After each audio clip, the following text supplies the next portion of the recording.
नमस्कार, मैं हूं आपके साथ आस्था कौशिक।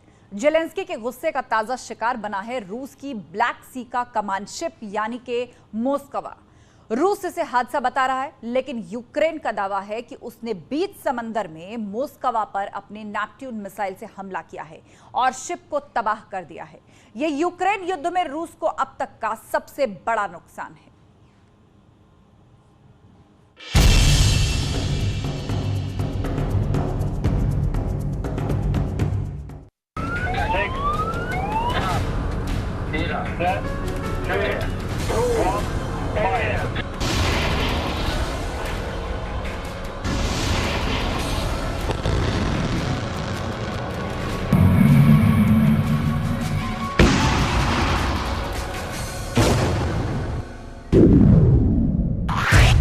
और इस तरह लगा पुतिन को 440 वोल्ट का जोरदार करंट। शॉक ऐसा जिसमें छिपा है जेलेंस्की का गुस्सा, या कहें कि यूक्रेन में चल रही जंग में पुतिन को बहुत जोर का झटका बहुत धीरे से लगा है। ये यूक्रेन युद्ध में रूस को अब तक का सबसे बड़ा नुकसान है। यूक्रेन युद्ध में रूस की नेवी ने अपना शानदार फ्लैगशिप खो दिया है। ये जेलेंस्की का चूक निशाना है। कहें तो पुतिन के दिल पर वार किया गया है। सवाल है कि क्या जेलेंस्की अब वर्ल्ड वॉर की मांग कर रहे हैं? ऐसा इसलिए कह रहे हैं क्योंकि ब्लैक सी फ्लीट में रूस के सबसे खास वॉरशिप मोस्कवा पर यूक्रेन ने मिसाइल से हमला किया है।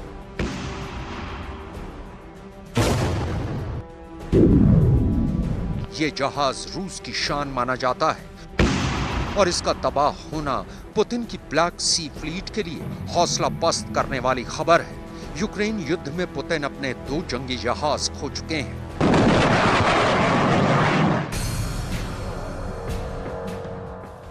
मार्च की ये तस्वीरें देखिए, जब मारियोपोल के पास रशियन नेवी के एक सप्लाई शिप ओर्स्क पर यूक्रेन ने हमला किया था। ये लैंडिंग शिप मारियोपोल में रूसी सेना तक हथियार लेकर आया था और तब हुए इस हमले ने रूस को हिलाकर रख दिया था। अब जेलेंस्की के गुस्से का ताजा शिकार बना है रूस की ब्लैक सी का कमांड शिप यानी मोस्कवा। रूस इसे हादसा बता रहा है, लेकिन यूक्रेन का दावा है कि बीच समंदर में मोस्कवा पर अपनी नेपच्यून मिसाइल से हमला किया और शिप को तबाह कर दिया।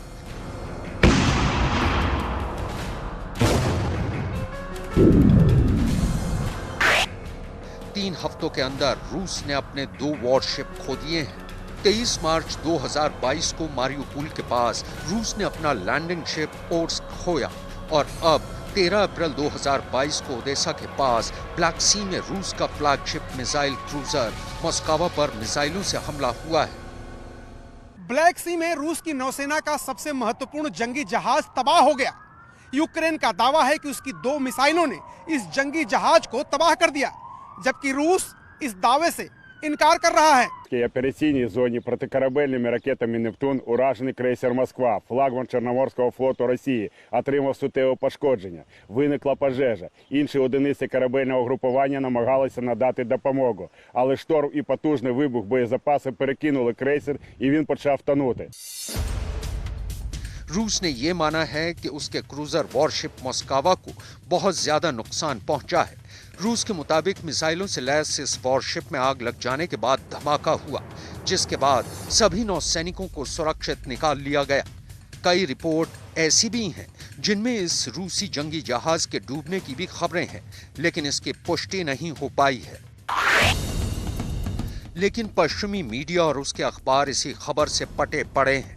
हेडलाइंस में बताया जा रहा है कि कैसे रूस का सबसे खतरनाक जंगी जहाज यूक्रेन के हमले में तबाह हो गया है। पश्चिमी देशों का मीडिया इसे रूस की नौसेना की बहुत बड़ी नाकामी और हार बता रहा है। यूक्रेन का दावा है कि उसने इस हमले में अपनी 2 बहुत ही खतरनाक नेपच्यून एंटी शिप मिसाइल का इस्तेमाल किया और जब ये मिसाइलें रूस के वॉरशिप मोस्कवा से टकराई तो जहाज में आग के शोले उठने लगे। देखिए नेपच्यून मिसाइल कैसे कोस्टल डिफेंस के रूप में दागी जाती हैं। युद्ध के बीच आई इस खबर ने यूक्रेन की सेना को जश्न मनाने का मौका दे दिया। पूरे यूक्रेन में लोग इसी बात की चर्चा कर रहे हैं। यूक्रेन के प्रांत ओडेसा के गवर्नर ने दावा किया कि उसके मिसाइल हमले में ही रूस का ये वारशिप तबाह हो गया है, जबकि रूस के रक्षा मंत्रालय का कहना है कि यह हादसा कैसे हुआ, इसकी जांच रक्षा मंत्रालय कर रहा है। मोस्कावा एक मिसाइल क्रूजर है और ये ब्लैक सी फ्लीट में रूस का कमांड सेंटर कहा जाता है। 1979 में लॉन्च हुआ मोस्कावा स्लावा क्लास का मिसाइल क्रूजर है। इसका नाम रूस की राजधानी मॉस्को पर रखा गया है। ये 600 फुट लंबा वॉरशिप है। 12,500 टन के वजन के साथ ये ब्लैक सी में रूसी सेना का कमांड शिप कहा जाता है। करीब 500 नौसैनिकों और अफसरों के साथ ये रूस के सबसे बड़े वॉरशिप में से एक है। साल 2000 में मोस्कावा को एक नए वेपन सिस्टम से लैस किया गया था। 20,000 किलोमीटर के दायरे में ऑपरेट करने वाले मोस्कावा पर कई खतरनाक हथियार हैं, जिनमें वुल्कैन एंटी शिप मिसाइल सिस्टम भी है। S-300 एयर डिफेंस सिस्टम भी है। इसमें लगी 130 मिलीमीटर की गन AK-130 से हवाई टारगेट्स को खत्म किया जा सकता है। ये 8 किलोमीटर की रेंज में ड्रोन और 15 किलोमीटर की रेंज में विमान को निशाना बना सकती है।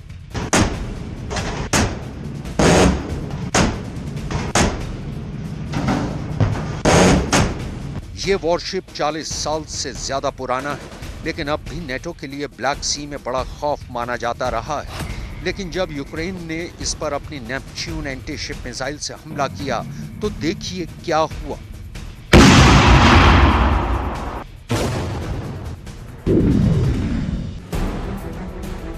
नेपच्यून मिसाइल को हवा से, जमीन से या फिर किसी वॉरशिप से भी दागा जा सकता है। दुश्मन के राडार से बचने के लिए ये मिसाइल अपने टर्मिनल फेज यानी आखिरी दौर की उड़ान के दौरान समंदर की सतह से 10 मीटर की ऊंचाई पर उड़ती है। जब टारगेट करीब आता है तो ये 3 मीटर तक की ऊंचाई पर पहुंच जाती है। यही वजह है कि किसी वॉरशिप के क्लोज इन वेपन सिस्टम भी इसे आसानी से नहीं रोक पाते और फिर ये शिप से टकराकर उसे तबाह कर देती है। ऐसे ही रूस के मिसाइल क्रूजर मोस्कावा के साथ हुआ। ये मिसाइल समंदर की सतह से चिपक कर उड़ती रही। इस रफ्तार पर किसी मिसाइल को निशाना बनाना आसान नहीं होता। इसी तरह से मोस्कावा के करीब पहुंच गई और फिर हुआ ऐसा धमाका जिसने रूस की नेवी को हिलाकर रख दिया।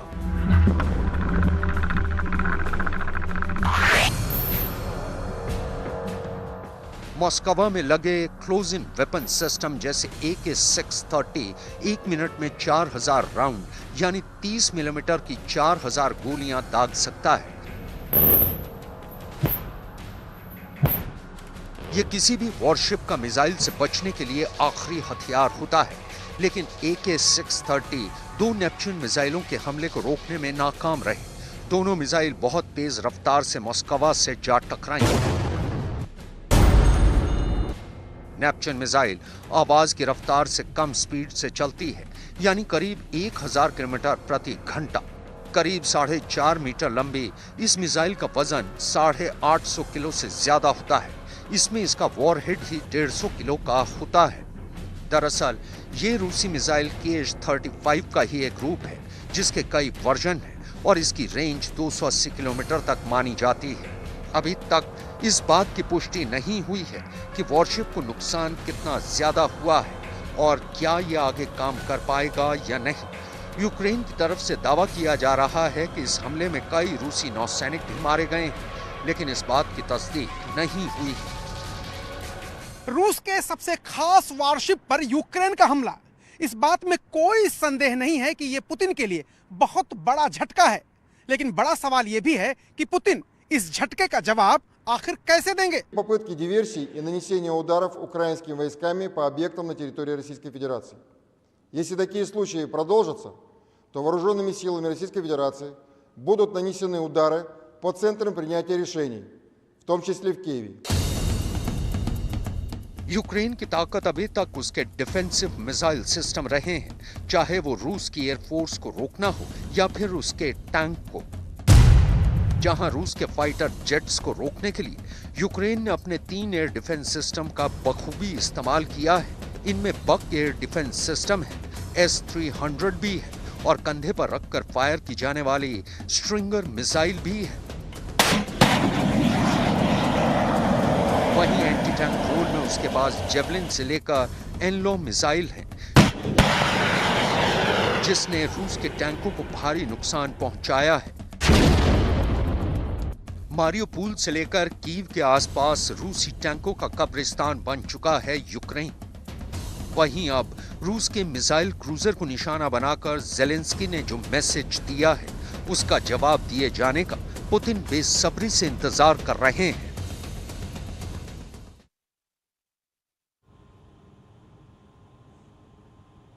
यूक्रेन ने जो हमला किया है उसका जवाब पुतिन परमाणु बम से कर सकते हैं। अब यही खतरा नजर आ रहा है। रूस ने कहा है कि अब न्यूक्लियर फ्री बाल्टिक पर बात नहीं होगी। बाल्टिक सागर के आसपास वो इलाका है जहां नाटो देश हैं और ये जगह रूस के बहुत करीब है। क्या इसके मायने ये हैं कि पुतिन अब इस इलाके में न्यूक्लियर बॉम्बर्स वाली उड़ान फिर से शुरू कर देंगे? क्या परमाणु युद्ध इसी इलाके से शुरू हो सकता है? ऐसे बहुत से सवालों के जवाब इस रिपोर्ट में है। क्या पुतिन फिनलैंड पर परमाणु हमला कर देंगे? क्या पुतिन स्वीडन को भी नहीं बख्शेंगे? क्या नेटो में स्वीडन और फिनलैंड का जाना परमाणु युद्ध करा देगा?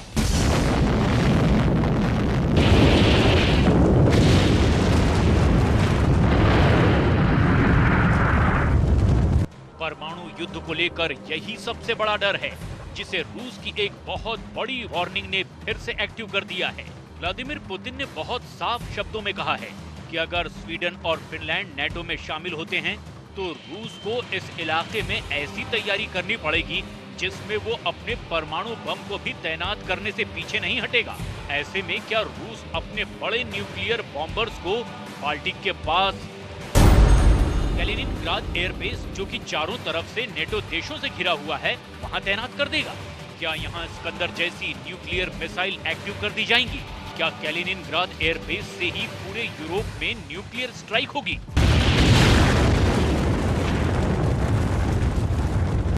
जाहिर है यूक्रेन युद्ध के बीच रूस और अमेरिका के नेतृत्व वाले नेटो की टक्कर इस वक्त बुलंदी पर पहुंच चुकी है। पारा बहुत गर्म है और सीधे सीधे परमाणु हथियार तैनात करने की बात खुल्लम खुल्ला हो रही है। फिनलैंड, जिसका रूस के साथ करीब 1300 किलोमीटर लंबा बॉर्डर है, अगर वो नेटो से जुड़ता है तो रूस के लिए ये यूक्रेन की तरह ही भड़काने वाला कदम होगा, क्योंकि ज़ेलेंस्की भी पहले इसी राह पर चल रहे थे। परमाणु डिप्लॉयमेंट का मतलब है कि पुतिन अपनी सबसे खतरनाक मिसाइलों को एक्टिव कर देंगे। पुतिन का परमाणु तहखाना कैलिनिनग्राद और बाल्टिक सागर में भी खुल जाएगा। इसमें मोबाइल लॉन्चर वाली स्कंदर मिसाइल है। इसकी रेंज 500 किलोमीटर है। ये बहुत ही घातक मिसाइल है। पनडुब्बी से दागी जाने वाली बुलावा मिसाइल, रेंज 8000 किलोमीटर से भी ज्यादा। पूरी क्लास एक परमाणु पनडुब्बी है, जिससे दागी जाने वाली बुलावा मिसाइल कितनी खतरनाक है वो आप इसकी लॉन्चिंग की तस्वीरों से समझ सकते हैं।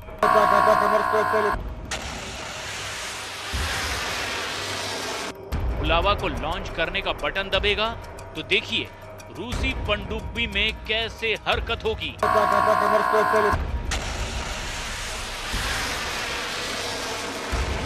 प्रेसिडेंट की तरफ से लॉन्च कोड मिलने के बाद पूरी क्लास पनडुब्बी में तैनात नौसैनिक कोड मिलाएंगे। सबमरीन कमांडर से तस्दीक की जाएगी और फिर दबाया जाएगा परमाणु अटैक का बटन।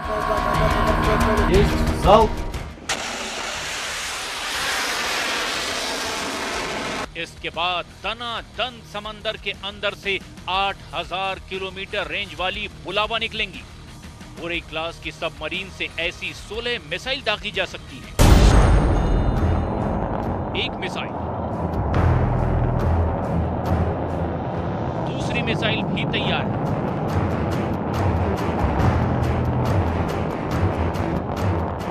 तीसरी मिसाइल भी लॉन्च हो चुकी है।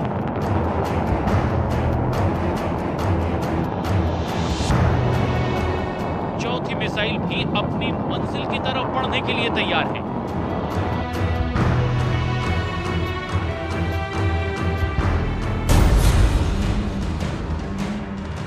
वहीं रूसी फौज अब डोनबास के पास अपनी बढ़ती हुई फौज को कवर देने के लिए कैमो 52 अटैक हेलीकॉप्टर की भी लगातार मदद ले रहे हैं। एंटी टैंक मिसाइलों के अलावा एयर टू एयर मिसाइल और 80 मिलीमीटर के रॉकेट से लैस ये हेलीकॉप्टर 315 किलोमीटर प्रति घंटे तक की रफ्तार से उड़ सकता है। ये कैमो 52 को इस कैटेगरी में दुनिया का सबसे खतरनाक हेलीकॉप्टर बना देती है। अब तक रूस की अटैक फॉर्मेशन में सबसे कामयाब हेलीकॉप्टर साबित हुआ। रूस ने अपने कुछ Mi-35 और Mi-24 हेलीकॉप्टर जरूर खोए हैं, लेकिन इक्का दुक्का नुकसान के अलावा कैमो 52 हेलीकॉप्टर का प्रदर्शन सबसे बेहतर रहा है। कैमो ने यूक्रेन में कई मिशन अंजाम दिए हैं। डबल रोटर यानी ऊपर से नीचे रोटर सिस्टम वाले इस हेलीकॉप्टर की पूंछ में पंखा नहीं लगा होता। रूसी फौज के क्लोज एयरपोर्ट में इनका रोल अहम रहता है।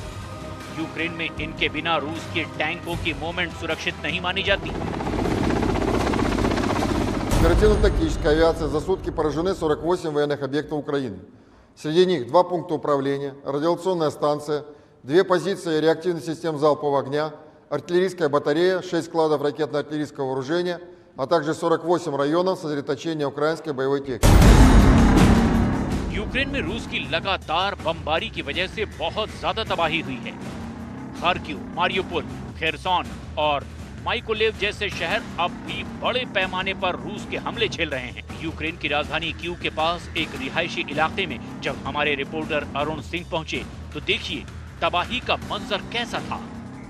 कीव से लगभग 80 किलोमीटर दूर एक गांव में हम जब पहुंचे तो देखा कि किंडरगार्टन को रूस की सेनाओं ने पूरी तरह तबाह कर दिया। इस वक्त मैं उसी किंडरगार्टन के अहाते में हूं। आप जरा तस्वीर देखिए कि यहाँ पर जो बच्चों का झूला है या बच्चों के खेलने के लिए जो कुछ भी सुविधाएं थी वो पूरी तरह से ध्वस्त हो चुकी हैं, पूरी तरह से टूट गई है। ये जो बच्चों के खेलने की और सीखने की जगह थी, एक देखिए ये स्ट्रक्चर है छोटा सा जिसमें दोनों तरफ बच्चे बैठते थे और एक ड्राइविंग सीट भी इस पे है।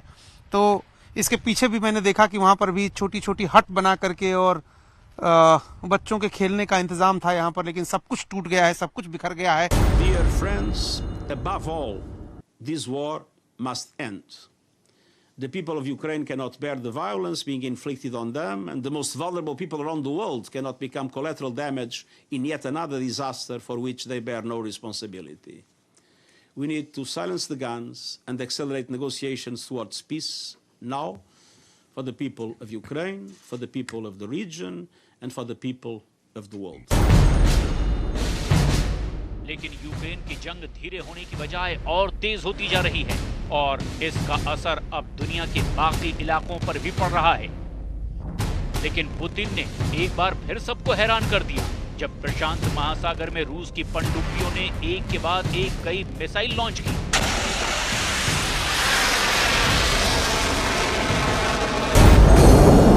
पहली मिसाइल,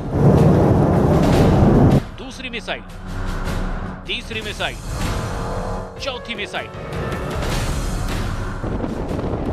और फिर निकली 5वीं मिसाइल।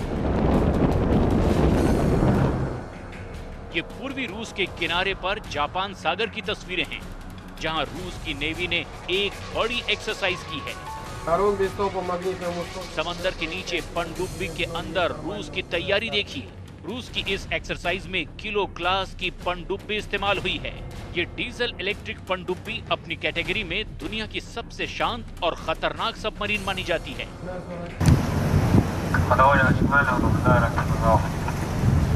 इन पनडुब्बियों से कैलिबर मिसाइल लॉन्च करके रूस ने बता दिया है कि चाहे वो यूक्रेन युद्ध में फंसा हुआ है, लेकिन उसकी तैयारी चौतरफा है। इस एक्सरसाइज में 15 जंगी जहाज और पनडुब्बी शामिल हुई। जाहिर है रूस ने अपने पूर्वी छोर पर भी जंगी बेड़े को विश्व युद्ध के लिए तैयार किया हुआ है।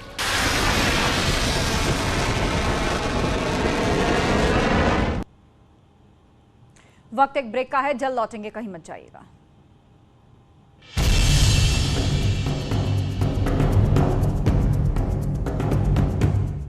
प्रसंग के चलते देवर भाभी ने ट्रेन के आगे कूदकर